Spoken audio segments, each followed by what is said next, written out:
안녕하세요. 오늘은 8월 24일 화요일입니다. 오늘은 시편 68편 1절에서부터 18절까지를 본문으로 큐티 가이드를 시작하겠습니다.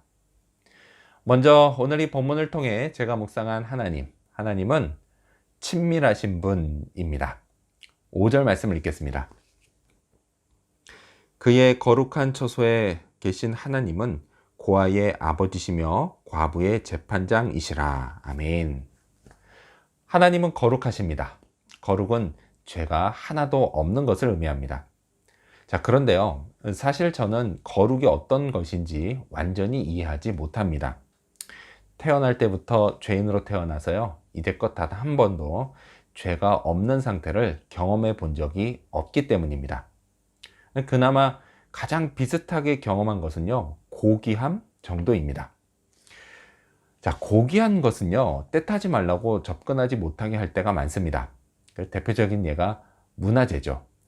자, 그렇다면요, 문화재보다 훨씬 고귀한 거룩하신 하나님은요, 인간인 제가 진짜 접근조차 할 수 없는 분이십니다. 지금 읽은 이 5절 말씀처럼 하나님은요, 제가 결코 닿을 수 없는 거룩한 처소에 계십니다. 자, 하지만 정말 놀랍고도 감사한 것은요, 그 거룩하신 하나님이 동시에 고아의 아버지시며 과부의 재판장이시라는 사실입니다. 자, 고아와 과부는요, 시대를 막론하고 사회적 약자입니다. 정말 힘없는 자들입니다. 자, 그런데 타락한 세상은요, 이런 약자들 편이 아닙니다.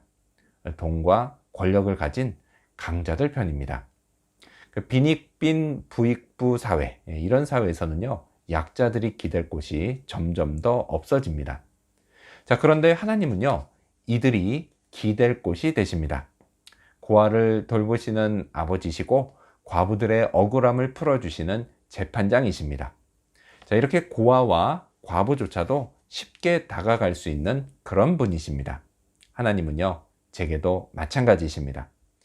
제가 외롭고 억울할 때 저를 감싸주시고 신원해 주시는 분이십니다. 그래서 언제든 도와달라고 매달릴 수 있는 그런 분이십니다. 자, 그렇다면 계속해서 오늘 이 본문을 통해 제가 발견한 인간의 모습, 어떤 게 있을까요? 오늘은 하나님 앞에 상반된 모습을 볼 수 있습니다. 1절 말씀을 읽겠습니다. 하나님이 일어나시니 원수들은 흩어지며 주를 미워하는 자들은 주 앞에서 도망하리이다. 아멘. 우리 동네 새들 중에요, 유독 겁이 많은 새가 있습니다. 한국에도 비슷한 새가 있는데요, 이름은 잘 모르겠고요, 그냥 대충 산비둘기처럼 생겼습니다. 자, 그 새는요, 제가 앞에서 조금만 움직여도 그냥 깜짝 놀라 큰 소리를 내며 도망갑니다. 자, 그런데 1절에 나오는 원수들의 모습도 이와 같습니다. 하나님을 대적하는 원수들은요, 평소 그렇게 하나님과 하나님의 백성들을 비방하면서도 정작 하나님이 앞에 나타나시면 깜짝 놀라 도망치기 바쁩니다. 원수들도요, 힘이 있습니다. 그래서 그 힘으로 오늘도 사탄은 사람들을 힘들게 합니다. 그 힘에 눌려서요, 고생하는 사람들이 얼마나 많은지 모릅니다. 하지만요, 하나님 앞에서 사탄은 아무것도 아닙니다. 하나님의 심판 앞에 사탄은 벌벌 떨 수밖에 없습니다. 우리 하나님이요, 그런 분이십니다. 자, 한편요, 이 원수들과 정반대되는 모습을 보이는 사람들이 있습니다. 3절 말씀을 읽겠습니다. 의인은 기뻐하여 하나님 앞에서 뛰놀며 기뻐하고 즐거워할지어다. 아멘. 자, 하나님 앞에서 의인들은요, 뛰놀며 기뻐하고 즐거워합니다. 하나님이요, 하나도 무섭지 않기 때문입니다. 오히려 그들에게 하나님은 그들의 힘이 되십니다. 그 원수와 사탄의 공격에 시달리며 힘겨운 싸움을 벌이고 있는데, 그때 하나님이 나타나시면 이제요, 이걸로 싸움은 끝난 겁니다. 이제 승리의 나팔만 울리면 됩니다. 자, 그럼요, 여기서 중요한 질문. 나는 과연 원수인가 의인인가? 자, 이 질문을 생각할 때요, 사실 저는 원래 원수였습니다. 그랬지만 예수님의 보혈로 의인이 되었습니다. 하나님이요, 믿음만 보시고 의롭다고 간주해 주셨습니다. 그리고 하나님이 제 편, 아니죠. 제가 하나님 편이 되었습니다. 그래서 저도 하나님이 나타나시면 기뻐하고 즐거워할 수 있게 되었습니다. 자, 그렇다면 끝으로 오늘 이 본문을 통해 나에게 주신 교훈이 뭘까요? 그건 하나님으로 살자입니다. 9절 말씀을 읽겠습니다. 하나님이여 주께서 흡족한 비를 보내사 주의 기업이 곰핍할 때에 주께서 그것을 견고하게 하셨고. 아멘. 하나님은 단지 제 영혼만 구원해 주시는 게 아닙니다. 때로는요, 굶어 죽을 위기에서 제 육체도 구원해 주십니다. 저는요, 이제껏 저의 곰핍함을 풀어주시고 또 먹을 것과 입을 것을 챙겨주시는 하나님의 손길을 여러 번 경험했습니다.